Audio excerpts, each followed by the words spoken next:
ಒಬ್ಬಳು ತಾಯಿ 10 ಮಕ್ಕಳನ್ನು ಹೆತ್ತು ಸಾಕಿ ಸಲಹುತ್ತಾಳೆ.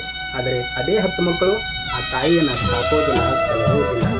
ಎಂತಹ ದುರ್ವಿಧಿ ಅಲ್ವಾ, ಎಂತಹ ದುರ್ವಿಧಿ ಅಲ್ವಾ.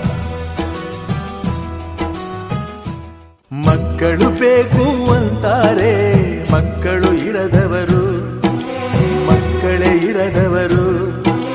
ಮಕ್ಕಳೇ ಬೇಡ ಅಂತಾರೆ, ಮಕ್ಕಳ ಹೆತ್ತವರು, ಮಕ್ಕಳ ಹೆತ್ತವರು. ಈ ಭೂಮಿಲಿ ಆನಂದ ಇವರಿಂದ, ಈ ಬಾಳಲ್ಲಿ ಕಣ್ಣೀರು ಇವರಿಂದ. ಮಕ್ಕಳು ಬೇಕು ಅಂತಾರೆ, ಮಕ್ಕಳು ಇರದವರು, ಮಕ್ಕಳೇ ಇರದವರು.